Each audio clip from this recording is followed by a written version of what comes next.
dinámica de la casa comercial, o sea, el equipo y la casa de control, por experiencia, sí sirve lo que nosotros hemos hecho, porque el asesor de la casa comercial, el ingeniero del equipo, le echa la culpa a la matriz del control siempre. Es que la matriz del control, es que la matriz del control. Y la casa comercial y la casa comercial de control de calidad nos dicen, no, son los equipos, es el ingeniero. Entonces, para nosotros no sesgar tanto, los juntamos, y es lo que hemos hecho con NAO y la casa comercial y la casa matriz de control de calidad que maneja esta plataforma. Ahora nos tiene que pasar actas de reunión, y mira que los comportamientos, y lo hemos implementado ya con Quick, en donde tenemos los mismos y nos generan actas y nos generan todo, y van súper bien y ya no tienen la pelea.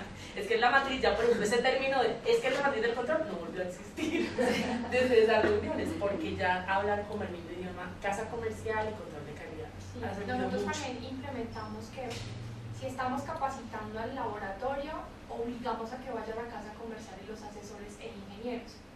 Entonces, bueno, obligamos nosotros, pero decimos, cliente, por favor, por el laboratorio, invítalo, pero que no falte, oblígalo, ¿no? Ya, nosotros lo vemos estandarizado. Entonces ya van y se dan cuenta de qué es lo que está hablando el laboratorio y qué está exigiendo el laboratorio. De otra manera, pues siempre van a decir, no, es el control. Trabaje con primera opinión porque la matriz del control está mal y no sé. Oye, pero la primera opinión también tiene sus cuentos, ¿no? Este laboratorio trabaja con tercera opinión y ya, entiéndalo, ¿no? Dice, no, probemos con el mío. Si el mío da bien, el equipo está bien. Ahora sí, siempre te va a dar bien. Pero yo quiero. Entonces es como una eterna pelea y es una corresponsabilidad definitivamente. Todos, para que un proyecto funcione, tenemos que estar todos hablando el mismo idioma. No puede ser que yo quiera implementar algo en tercera opinión, el laboratorio trabaja en tercera opinión y la casa comercial exige que sea primera opinión, ¿no? Afortunadamente cada vez tenemos más invitados de la manufactura y cada vez nos unimos más. Yo creo que por lo menos la idea de que casa comercial y la parte de control de calidad hagan la visita conjunta es vital. Es vital, ¿por qué? Porque los dos tenemos el mismo interés, y es que el cliente le vaya bien. Yo creo que los tres tenemos el mismo interés, no, pues, y es que el paciente finalmente es la mejor medición. Correcto. Entonces ese tire y afloje, porque el ingeniero o el asesor puede ir a hacer todas las mediciones y yo lo veo bien, miremos por el lado suyo, y entonces ya el otro va solo, lo mío también está bien.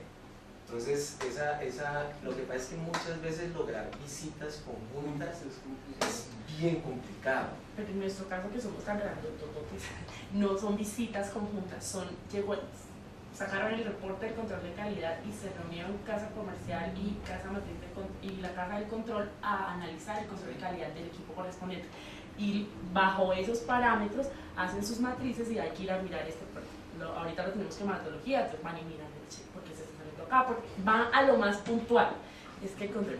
Luego en la siguiente en la siguiente visita nos tienen que pasar a nosotros esos informes de cómo va. No es tanto ir allá a mirar frente al equipo la evolución, sino cómo va el control de calidad con mi equipo.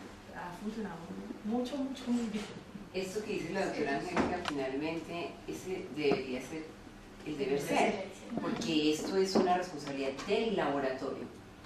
El laboratorio es quien tiene que direccionarlo, el laboratorio nos tiene que llamar a los otros actores, ¿cierto? A todos los actores, para que finalmente todos los actores pongan su punto de vista, hagan el análisis, porque no siempre una misma persona o un mismo autor va a tener la razón, ¿cierto? Pues es que nos equivocamos y uno a veces puede tener un criterio, se me fueron las luces, no es así, ya sea consultor de calidad, manufactura de los reactivos, o el mismo profesional que maneja el sistema. El mismo laboratorio también puede, a veces hay muchos errores que vienen por operador, por usuario, ¿cierto? Porque se omiten procedimientos o se hacen cosas que no se deben hacer. Todos los actores podemos tener una responsabilidad ahí, pero cada vez más obviamente vamos caminando hacia eso. La segunda pregunta es parecida a la primera. no el error analítico, sino la imprecisión máxima permitida. ¿Conoce usted la imprecisión máxima permitida para cada una de las magnitudes que usted cuantifica en su laboratorio? O si es manufacturador igual, acá el 77 está mal. ¿Conoce cuál es la inexactitud, el sesgo máximo permisible para cada mesurando? Estos protocolos de control de calidad se han definido basados en la calidad analítica deseada o en la necesidad clínica, o fueron al azar, como a veces los tenemos al azar, ¿no? Entonces, todos usan las mismas reglas para todas las magnitudes, entonces toda la regla 1.3S, 4.1S, 7X, y si hay una cantidad de errores en los sistemas y una cantidad de violaciones, pero ¿de dónde sacó esas? No me acuerdo, ¿cierto? ¿Desde cuándo las tiene? Desde 4 años. Entonces, a veces, estos protocolos de control de calidad que en el léxico común se conocen como reglas de Westgard, a veces han sido puestas al azar, no dependiendo de la utilidad clínica que requiramos ni el desempeño. Hay que combinar las dos cosas para tener un protocolo estadístico adecuado, y si no va a generarme muchas falsas alarmas. ¿Utiliza usted como regla para rechazar una corrida la regla 1.2S? Es decir, que si el punto de control de calidad está por fuera de más o menos 2 desviaciones del estándar, ¿usted rechaza la corrida? Si usted respondió que no a las 4 primeras preguntas y sí a las preguntas 5 y 6, seguramente encontrará útil este curso, y al final seguramente va a cambiar el no por el sí y el sí por el no en las respuestas. Después de que el laboratorio clínico defina cuándo el resultado de una medición es clínicamente aceptable, y a esto, medición clínicamente aceptable es límite analítico de desempeño, es requisito metrológico, es sinónimo, medición clínicamente aceptable es sinónimo de límite analítico de desempeño. ¿Y qué características de desempeño debe tener el resultado de la medición producido en su laboratorio para garantizar la utilidad clínica? Debe determinar qué herramientas va a utilizar para alcanzar y mantener bajo control el desempeño deseado. Primero uno dice qué es lo que quiere y después cómo lo consigue. Yo no quiero superar 6% de error de medición en la glucosa. ¿Por qué? Porque lo hemos analizado, porque tiene este impacto, porque ABC motivos, ¿cierto? Ahora, ¿qué voy a hacer para que no entregue yo un resultado de una medición que supere ese 6%? Entonces, ahí determino que voy a utilizar estas herramientas de control estadística, estos procesos de supervisión. Entonces, después de que yo defina qué es lo que quiero, ahora sí miro cómo es que voy a hacer para alcanzar lo deseado. 6 Sigma, se encuentran disponibles herramientas estadísticas tales como desviación estándar, coeficiente de variación, cálculo del error analítico total, media ponderada exponencial, nivel sigma, incertidumbre de la medición, ecuación de Horowitz, porcentaje de la desviación de la raíz media cuadrática, esta herramienta que se inventaron los alemanes, o herramientas gráficas como gráficas de Joutin-Plot, Levy-Jenes, Jun, gráficas de error analítico total, gráficas de sigmometría o gráficas integradas de control de calidad interno, 6 sigma y nivel sigma. O sea, hay muchas herramientas disponibles, muchas herramientas. Puede ser que un laboratorio diga, no, yo no voy a usar todas estas, o uso estas o uso estas. Eso es una decisión de cada laboratorio.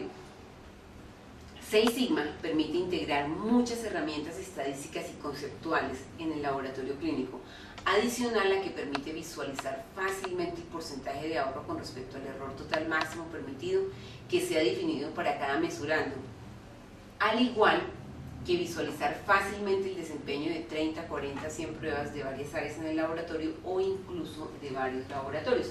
A nosotros nos encanta la métrica Sigma, porque nos parece que reúne muchísimos conceptos y en un solo número uno puede comparar áreas dentro de un mismo laboratorio, muchas pruebas dentro de un mismo laboratorio y muchos laboratorios, ¿no? Les doy la palabra aquí al doctor Giovanni. Acá, Planear, implementar y evaluar programas de control y gestión de calidad en el laboratorio clínico es necesario y justificable, tanto por razones éticas como financieras. La calidad cuesta, pero cuesta más la no calidad. Los laboratorios clínicos tienen varias opciones metodológicas para implementar programas de control y gestión de calidad. La literatura científica ha presentado diferentes estrategias y conceptos. Conviene que el laboratorio se actualice conceptualmente para poder decidir cuál es la más adecuada. Entonces tenemos gráficas de Levi-Jennings que están en uso hace aproximadamente un siglo, el concepto de error total, que es un concepto de los años 70, el concepto de límites analíticos de desempeño, que nace con CLIA más o menos hacia finales de los años 80, límites analíticos de desempeño por variabilidad biológica, que está hace 15 años, 6 sigma y sigmometría analítica aplicada al laboratorio clínico, que es más o menos hacia el año 2000, herramientas de Lean Management en el laboratorio clínico, que tiene una vigencia desde 2004, Lean SS aproximadamente desde el 2006 y herramientas como Risk Management aplicado al laboratorio más o menos desde el 2008. Entonces, si ustedes se dan cuenta, hay muchísimas opciones con las que nosotros podemos trabajar. Desafortunadamente, el común de los laboratorios trabaja con gráficas de Levi-Jennings ni siquiera muy bien llevadas, y pues esta es una metodología de hace más de 100 años. Entonces, la idea pues es actualizarnos y ojalá poder transmitir eso a las personas que nos acompañan, que asesoran calidad, y las personas que nos acompañan desde la manufactura. Bueno, entonces ahora vamos a empezar con el capítulo 1. Este primer capítulo no es solamente calidad analítica. Vamos a hablar de errores en general en el laboratorio clínico en todas las fases. Ustedes, hay muchos documentos que hablan de que han cuantificado los errores en el laboratorio clínico y que dicen, ¿cierto? La mayoría de los documentos coinciden en que en la fase en que más errores hay en el laboratorio clínico es en la fase preanalítica, una fase que no ha sido tan trabajada, ¿no? Dicen que le sigue la fase postanalítica y que después la fase analítica. Estoy en desacuerdo. ¿Por qué? ¿Cierto? Usualmente porque, como vamos a ver en los documentos, en la fase analítica solamente se cuentan los errores de que se dañó el equipo, de que se fue el sistema eléctrico, de que pasó tal cosa. Pero si contaran la cantidad de mediciones que entregamos superando los errores clínicamente importantes, esa claramente sería la fase con mayores errores.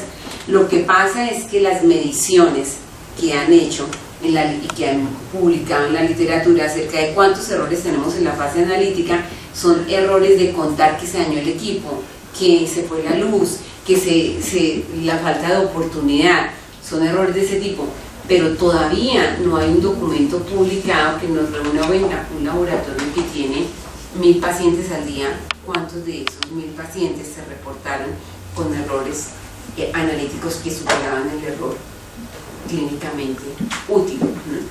¿Cuántas glucosas, cuántos PSA, cuántos colesteroles no reportamos superando los errores clínicamente aceptables?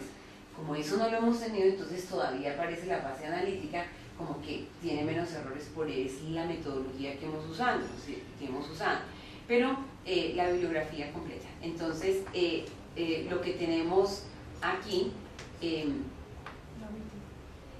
la segunda,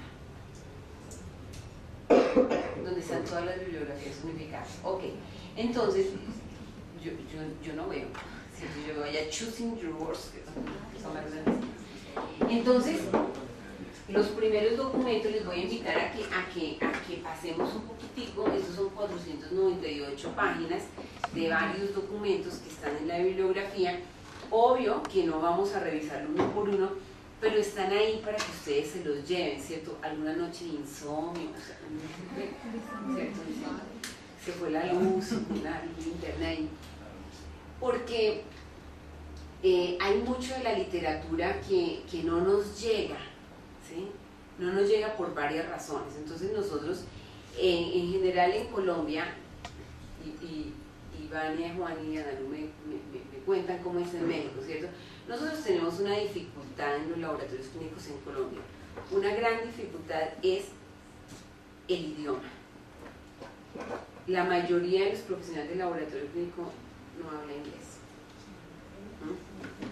Entonces, de estas 498 páginas, si hay 10 en español, no hay más. Porque la literatura científica se publica en inglés. Entonces, cuando yo no tengo acceso al idioma, ya ya me perdí de una gran cantidad de cosas, ¿no? Pero otra de las razones es que los laboratorios clínicos no están afiliados a las revistas científicas, ¿no? Los laboratorios no invierten en afiliarse a la Clinical Chemistry, en afiliarse a una revista que nos permita actualizar los laboratorios. Es más, les tengo que decir que ni las universidades, ¿cierto? O sea,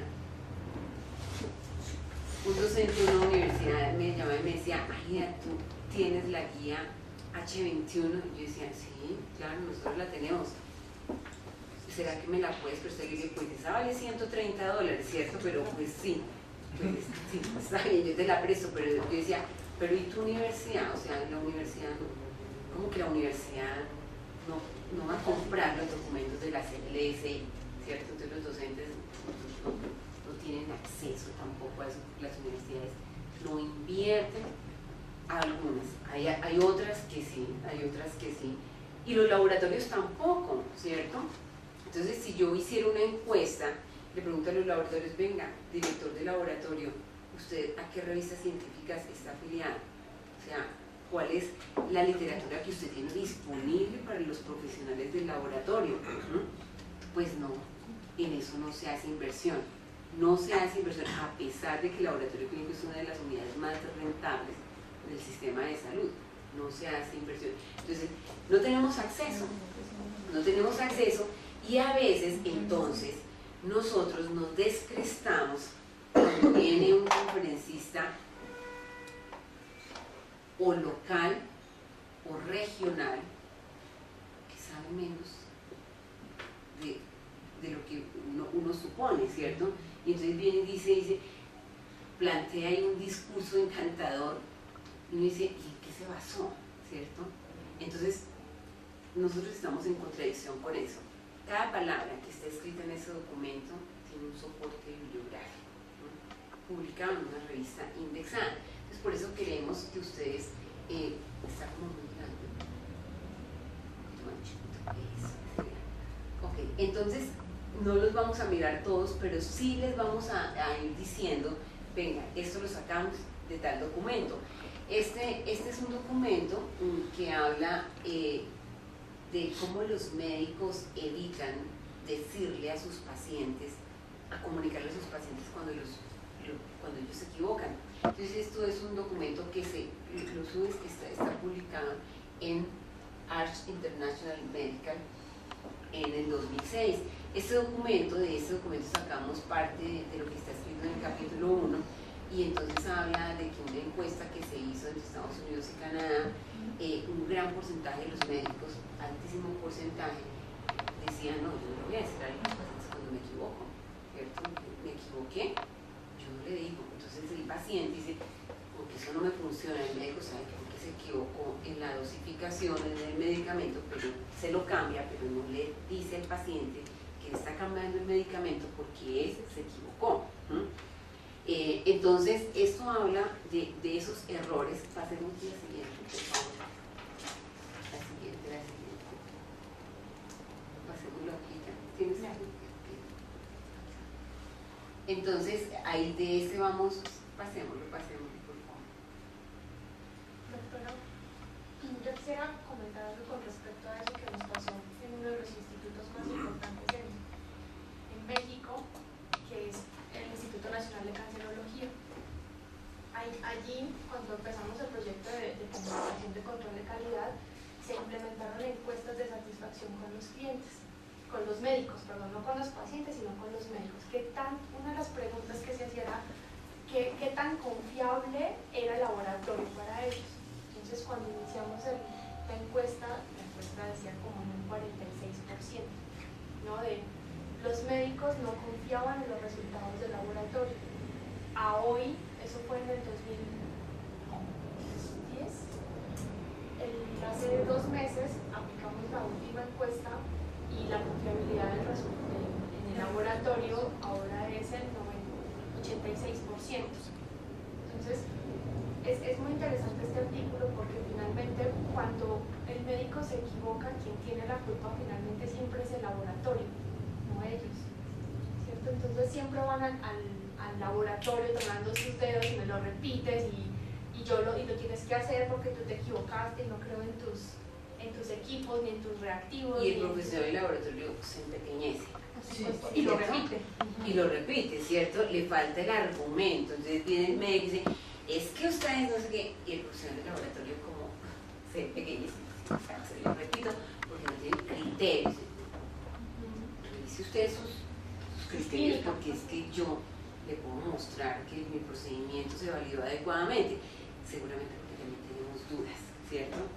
También tenemos dudas de que si será que las aplicamos, pero a veces ni siquiera cuando el laboratorio clínico uno dice, pero estaba seguro.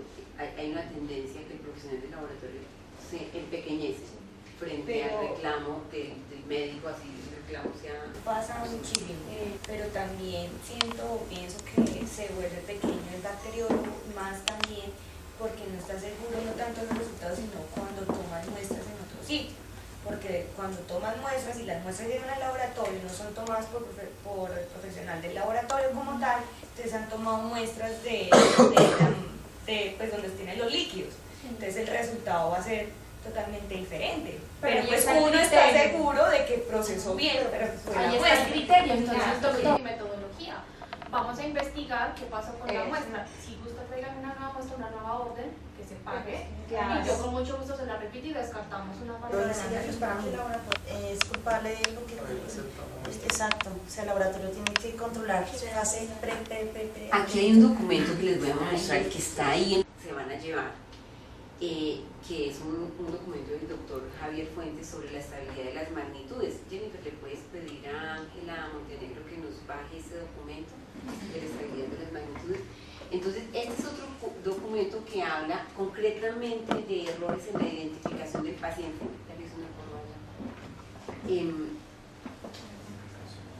Tenemos todo este es este mismo documento y acá este documento que me encanta. De este documento nosotros partimos para hacer un taller de estabilidad de las magnitudes. Esa tablita no se las hemos colocado ahí, pero ya las vamos a bajar para colocárselas. Entonces, la estabilidad de las magnitudes bioquímicas es muy importante. Este documento del doctor Javier Fuentes tiene un listado de magnitudes y habla de cuál es su estabilidad a diferentes temperaturas. Entonces uno dice, a ver, ¿cuándo le tomó la muestra para la cuantificación de albúmina? ¿Y cómo, en qué condiciones las mantuvo? Porque si no las mantuvo en las condiciones adecuadas, ¿cierto? Por más que yo tenga una fase analítica perfecta, pues es que yo ahí ya no voy a cuantificar lo que tenía el paciente realmente. Nosotros esto lo ampliamos, este documento, con otros documentos y con algunos libros que están publicados. Hicimos una tabla que les vamos a compartir ahora para que el laboratorio sea consciente cuál es la estabilidad de cada magnitud y pueda ejercer un control sobre las tomas de muestras. A veces eso sucede, ¿cierto? Hoy en día migramos a laboratorios en donde tenemos centrales de referencia, centrales de procesamiento, hay muchas tomas de muestra y a veces la muestra sufre unas características de rompimiento de la cadena de frío, tiempos exagerados que hace que cuando la muestra entre a la fase analítica ahí ya no haya lo que tenía el paciente realmente, no haya la cantidad. Entonces, ese es un documento muy interesante que se lo recomendamos, pero nosotros lo complementamos con una tabla que les vamos a compartir también. Este es otro documento que habla sobre el seguimiento del error en los laboratorios, en un laboratorio de bioquímica, y nos muestra, ¿cierto?, de cuántos errores se encontraron en un hospital, y en eso hemos basado el documento. Aquí ellos lo separaron por las fases, ¿no? Errores en la fase preanalítica, analítica, posanalítica, y determinaron la cantidad de errores. Esto está referenciado en ese capítulo 1. Este es un poco más ya de la fase analítica. Este es Mario Plevani, es el director de la revista de la IFCC. Entonces él publica mucho, es el editor, pero adicional él ha trabajado mucho sobre la fase preanalítica, errores en los laboratorios clínicos o errores en medicina de laboratorio. Él es muy dado a hablar de medicina de laboratorio. Yo al principio también hablaba así, hasta aquí conocí al doctor Javier Fuentes. O sea, no es medicina de laboratorio, es laboratorio clínico. Nosotros no somos paramédicos, ¿cierto? Nosotros somos profesionales del laboratorio clínico, no paramédicos, ¿no? El doctor Javier Fuentes, no sé quién lo conoce, bueno, sí. El doctor Javier Fuentes es un líder de opinión de España, de Barcelona, del Hospital Llobregat. Y él defiende mucho la posición de profesional del laboratorio clínico. Entonces no le gusta el término medicina de laboratorio, porque dice, no somos paramédicos, el profesional del laboratorio clínico es tan profesional o más que el médico, ¿no? Entonces esto es medicina de laboratorio, es un concepto que él nos enseñó aquí, ¿no? Entonces ahí nos podemos ir, pero yo quiero que ustedes, nosotros les vamos a pedir durante el transcurso del curso que vayan a tal documento, a tal página para que ampliemos un dato. Entonces quería mostrarles exactamente qué hay en esa bibliografía. Entonces hay muchísimos documentos, no alcanzamos a hacerle un índice, pero Lady lo está haciendo, a ver si le hacemos un índice antes de que se vaya. Ok, y aquí hay algunas herramientas que se han utilizado, que vamos a mencionar en el transcurso del curso, como Lean y Six Sigma. ¿Alguien ha usado Lean en el laboratorio? Lean es una herramienta extraordinaria. Aquí tenemos algunas instituciones que ya han usado Lean en Colombia, no tanto en la fase analítica, pero sí en la fase preanalítica. En la Fundación Valle del Lili en Cali, todo el banco de sangre fue diseñado con metodología Lean y se nota, obviamente. Los colegas de Roche están trabajando Lean y aplicando herramientas de Lean en los laboratorios clínicos. Una tabla que me gusta mucho porque revisamos varios documentos, aquí les colocamos la bibliografía, entonces revisamos varios documentos para poder hacer un análisis y resumimos las magnitudes por área, el área de química clínica, por el área de hematología y coagulación, está acá, no, pero no las por favor, gracias. Y acá, entonces, más arriba, le colocamos en orden de mayor a menor temperatura, entonces albúmina, según la bibliografía número 8 que está al final, ¿cierto? Es estable, menos de 6 meses entre 20 y 25 grados, menos de 3 días entre 4 y 8. Aquí debe haber un error. Debe ser al revés, ¿no? Debe ser al revés. Entonces, aquí pues no está publicado precisamente porque ahora estoy viendo que tiene aquí sus falencias. Antígeno sea 19.9, entonces a esta temperatura, que es temperatura ambiente, una semana, entre 4 y 8 grados, un mes, entre menos 20 grados, 3 meses. En general, entonces lo que hicimos fue coger varios documentos de la literatura, algunos libros, y hacer un listado de las magnitudes en suero, en orina, y mirar la estabilidad, porque a veces en el laboratorio clínico lo desconocemos, decimos, recibimos la FSH, la LH, la HCG, ¿sí? Y esto considera estable, ¿cierto? ¿En qué condiciones? Entonces, obviamente tiene que haber una cadena y yo tengo que garantizar que la muestra y la magnitud que voy a cuantificar tiene realmente la estabilidad requerida para que... Para la repetición, están de 7 días y repiten esta muestra y la buscan en el congelador y está por allá y no saben si realmente la repetición le vaya a dar un valor correcto o vaya a entrar... A veces sucede eso con los amigos de la manufactura, porque a veces se va a validar un sistema de medición, entonces las doctoras hagan por allá sus muestras de hace 6 meses. ¿Cierto? De hace 6 meses me dio esto, y ahora entonces, obvio que me va a dar diferente, ¿cierto? Obvio que me va a dar diferente, ¿no? Y castigan la máquina, no reproduce, no, esto. Ok.